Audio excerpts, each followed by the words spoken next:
വിഷമിക്കണ്ട, പൈസ കിട്ടിയിട്ടുണ്ട്, പൈസ തരാനായിട്ട് വന്നതാ, എവിടെ ഏൽപ്പിക്കണമെന്ന് ചോദിച്ചു. അപകടത്തിൽപ്പെട്ട സ്കൂട്ടർ യാത്രികനെ രക്ഷിക്കാൻ പോയപ്പോൾ ഓട്ടോറിക്ഷ ഡ്രൈവർക്ക് നഷ്ടമായ പണം തിരികെ ലഭിച്ചു. ഈ അപകടം ഉണ്ടായ സ്കൂട്ടർ യാത്രക്കാരന്റെ അളിയനാണെന്ന് പറഞ്ഞു. ആ സ്കൂട്ടർ യാത്രികൻ പണവുമായി പോയി എന്ന് അദ്ദേഹം കരുതിയിരുന്നു. എന്നാൽ പോലീസ് ഉദ്യോഗസ്ഥന്മാരുടെ സാന്നിധ്യത്തിൽ അദ്ദേഹം ഈ പൈസ എനിക്ക് കൈമാറി. നമസ്കാരം. അപകടത്തിൽപ്പെട്ട സ്കൂട്ടർ യാത്രികനെ രക്ഷിക്കാൻ പോയപ്പോൾ ഓട്ടോറിക്ഷ ഡ്രൈവർക്ക് നഷ്ടമായ പണം തിരികെ ലഭിച്ചു. കഴിഞ്ഞ ദിവസമാണ് മല്ലപ്പള്ളിയിൽ വെച്ച് സ്കൂട്ടർ യാത്രികൻ അപകടത്തിൽപ്പെട്ടപ്പോൾ അത് കണ്ടു നിന്ന ഓട്ടോറിക്ഷ ഡ്രൈവറായ മല്ലപ്പള്ളി സ്വദേശി പുഷ്കരൻ എന്നയാൾ രക്ഷപ്പെടുത്തുന്നതിനായി എത്തിയത്. അപ്പോൾ ആണ് അവിടെ അദ്ദേഹത്തിൻ്റെ കൈവശമുണ്ടായിരുന്ന 23,300 രൂപ നഷ്ടമാകുകയായിരുന്നു. ചെറുമകന് ഫീസ് അടയ്ക്കുന്നതിനായി കടം വാങ്ങിയ പണവുമായി വരുമ്പോഴാണ് ഈ അപകടം കണ്ടത്. ഉടൻ തന്നെ ആ സ്കൂട്ടർ യാത്രികൻ പണവുമായി പോയി എന്ന് അദ്ദേഹം കരുതിയിരുന്നു. എന്നാൽ അന്വേഷണങ്ങളൊക്കെ നടത്തിയിട്ടും ഈ അപകടത്തിൽപ്പെട്ട ആളെ കണ്ടെത്താൻ കഴിഞ്ഞില്ല. ഇപ്പോൾ അദ്ദേഹം ആ അപകടത്തിൽപ്പെട്ടത് 70 വയസ്സുകാരനാണ്, തിരുവല്ല മുക്കൂർ സ്വദേശിയാണ്. ഇപ്പോൾ പോലീസ് സ്റ്റേഷനിൽ അദ്ദേഹത്തിന് നഷ്ടമായ പണം തിരികെ ലഭിച്ചിരിക്കുകയാണ്. പുഷ്കരൻ ചേട്ടൻ ഇപ്പോൾ നമ്മളോട് പ്രതികരിക്കുന്നത് കേൾക്കാം. പണം കിട്ടിയോ? പണം കിട്ടി. അതെങ്ങനെ? അത് ഒരാൾ രാവിലെ മല്ലപ്പള്ളി കൊണ്ടുത്തരുമായിരുന്നു. അത് രാവിലെ ഞാൻ എൻ്റെ ഒരു സുഹൃത്ത് ആക്സിഡൻ്റ് ഉണ്ടായിട്ട് കാണാൻ പോകാൻ പറ്റില്ല ഈ പ്രശ്നങ്ങളൊക്കെ കാരണം. അപ്പം ഞാൻ ഇന്ന് രാവിലെ അദ്ദേഹത്തിൻ്റെ വീട്ടിൽ അദ്ദേഹത്തെ സന്ദർശിക്കും പോയപ്പോൾ മല്ലപ്പള്ളിയിൽ നിന്ന് ഒരാൾ ഒരു ഫോൺ വിളിച്ചിട്ട് വിഷമിക്കണ്ട, പൈസ കിട്ടിയിട്ടുണ്ട്, പൈസ തരാനായിട്ട് വന്നതാ, എവിടെ ഏൽപ്പിക്കണമെന്ന് ചോദിച്ചു. ഞാൻ പറഞ്ഞു അവിടെ മറ്റാരെ ഏൽപ്പിക്കേണ്ട, ഞാനൊരു 15 മിനിറ്റിനകം എത്താം, എൻ്റെ നേരിട്ട് വന്നാൽ മതി എന്ന് പറഞ്ഞു. അങ്ങനെ ഞാൻ വന്നു കഴിഞ്ഞപ്പോൾ അദ്ദേഹം ഈ അപകടം ഉണ്ടായ സ്കൂട്ടർ യാത്രക്കാരന്റെ അളിയനാണെന്ന് പറഞ്ഞു. അപ്പൊ അദ്ദേഹം പറഞ്ഞ സംഭവം, ഈ സ്കൂട്ടർ യാത്രക്കാരന് 2 എണ്ണം അടിച്ചിട്ടൊക്കെ ഉണ്ടായിരുന്നു. അതുകൊണ്ടാണ് നിൽക്കാൻ പറ്റാതെ പെട്ടെന്ന് പോയത്. പുള്ളി വീട്ടിൽ ചെന്നങ്ങാണ്ട് വൈകിട്ടങ്ങാണ്ട് പുള്ളിക്കൊരു ബുദ്ധിമുട്ടൊക്കെ ഉണ്ടായപ്പം ഹോസ്പിറ്റലിലായി. പിന്നെ എന്താണ് വെന്റിലേറ്ററിലായിരുന്നു. ആ ഒരു അവസ്ഥയിൽ അങ്ങനെ കിടന്നു കഴിഞ്ഞ് ഇന്നലെ ബോധം വീണ് കഴിഞ്ഞപ്പോഴാണ് ഇങ്ങനെ പറഞ്ഞത്. അത് എന്നിടയ്ക്ക് പറഞ്ഞു ശരിക്കും ബോധം വീണിട്ടില്ല, ശകലം ബോധം വീണു. അന്നേരം പറഞ്ഞു ഈ അപകടം ഒന്നും പുള്ളിക്ക് ഓർമ്മയില്ലെന്നാണ് പറയുന്നത്. എങ്ങനെയോ എൻ്റെ കുറച്ച് പൈസ വന്നിരുന്നു, ആ പൈസ ഞാൻ അവിടെ ടേബിളെ വെച്ചിട്ടുണ്ട്, അത് ആരുടെയാണെന്നും എന്താണെന്നും ഒന്നും അറിയില്ല, 23,600 രൂപയാണ് എന്നും പറഞ്ഞു. അപ്പം പറയുന്നത് അത് ഇദ്ദേഹത്തിന്റെ പിന്നെ ഈ അപകടം ഉണ്ടായ ആളിന്റെ ഭാര്യയുടെ ആങ്ങളയോടാണ്. പുള്ളി പറഞ്ഞെന്ന് പറഞ്ഞു, അയ്യോ അതെന്നാ മല്ലപ്പള്ളി വെച്ച് ഈ ഇതുപോലൊരു അപകടം ഉണ്ടായെന്നും പറഞ്ഞു വാർത്ത ഉണ്ടായിരുന്നു. അപ്പം ആ വാർത്ത അത് ഫേസ്ബുക്കിലും എല്ലാം ഇപ്പോഴും ഉണ്ട്. അപ്പൊ ആ ആളിൻ്റെതാണ് 23,600 അല്ലേ, അത് കൃത്യമായ കണക്ക് പറഞ്ഞായിരുന്നു എന്ന് പറഞ്ഞു. എന്നാ നീ അതൊന്ന് കൊടുക്കാവോ? 23,300 അല്ല, സോറി, 23,300. 23,300 ഞാൻ പറഞ്ഞുകൊണ്ടാണ് തെറ്റിപ്പെട്ട. 23,300 രൂപയായിരുന്നു. അപ്പം അത് നീ ഒന്ന് കൊടുക്കാവോന്ന് ചോദിച്ചു. അങ്ങനെയാണ് ഞാൻ രാവിലെ ഇത് കൊണ്ട് വന്നത് എന്നോട് പറഞ്ഞു. അപ്പൊ ഞാൻ പറഞ്ഞു, ഞാൻ ഇവിടെ വെച്ച് പൈസ വാങ്ങിച്ചാൽ അത് ശരിയാവില്ല, പരാതി കൊടുത്തിട്ടുള്ളതാണ്, അത് നമുക്ക് അതുകൊണ്ട് സ്റ്റേഷനിൽ പോകാം, പോലീസിന്റെ സാന്നിധ്യത്തിലാവട്ടെ, അല്ലെങ്കിൽ അവർ പിന്നീട് എപ്പോൾ ചോദിക്കും പരാതി തന്നു അത് കഴിഞ്ഞ് പൈസ തന്നപ്പോൾ നിങ്ങൾ നേരിട്ട് സെറ്റിൽ ചെയ്തോ എന്ന് ചോദിച്ചാൽ ഞാൻ എന്ത് പറയും, അതുകൊണ്ട് നമുക്ക് പോകാമെന്ന് പറഞ്ഞു. അങ്ങനെ പോലീസ് സ്റ്റേഷനിൽ ചെന്നിട്ട് അവിടുന്ന് പിന്നെ അപ്പോഴത്തേനും അറിഞ്ഞ 1-2 ചാനലുകാരൊക്കെ വന്നു.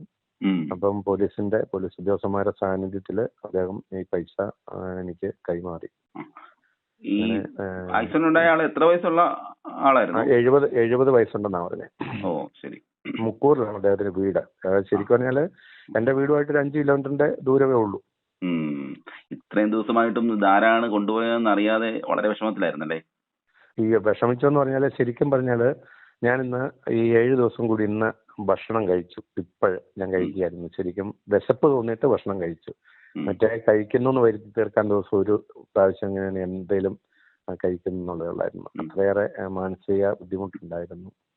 പിന്നെ ശരിക്കും പറഞ്ഞാല് ഞാൻ ഫേസ്ബുക്കിൽ ഒരു പോസ്റ്റ് ഇട്ട് അത് കണ്ടിട്ട് ആദ്യം എന്നെ സമീപിക്കുന്നത് മറുനാടനാണ്. നിങ്ങളുടെ സപ്പോർട്ടാണ് എനിക്ക് ഏറ്റവും കൂടുതൽ കിട്ടിയത്. അതിന്റെ ചുവട് പിടിച്ച് മിക്കവാറും മലയാളത്തിലെ എല്ലാ ചാനലുകളും യൂട്യൂബ് ചാനലുകളും ഒക്കെ ഈ വാർത്ത ശരിക്കും വാർത്ത സംപ്രേഷണം ചെയ്തു. അതിന് തുടക്കമിട്ടത് മറുനാടനാണ്. പ്രത്യേകിച്ചൊരു അഭിനന്ദനം മറുനാടൻ മലയാളി എന്ന മാധ്യമ സ്ഥാപനത്തോടും പ്രത്യേകിച്ചും ശ്യാം അല്ലേ, താങ്കളോടുമുള്ള നന്ദിയും കൂടെ ഞാൻ അറിയിക്കുകയാണ്.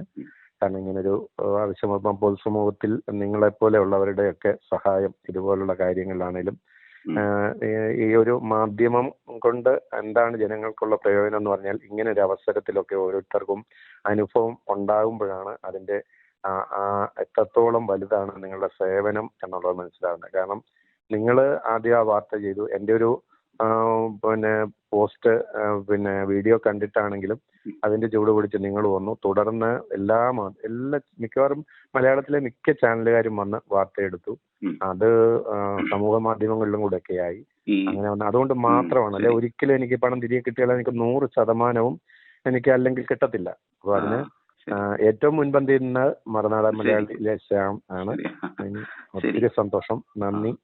ഇത് മകന്റെ ഫീസ് അടയ്ക്കുന്നതിന് വേണ്ടി താങ്കൾ കടം വാങ്ങിയ പണമായിരുന്നു? കടം അവന് 1,60,60,000 കൂടെ ഈ സെക്കൻഡ് ഇയറിലെ ഫീസ് 1,60,60,000 കൂടെ അടയ്ക്കണമായിരുന്നു സെക്കൻഡ് ഇയർ.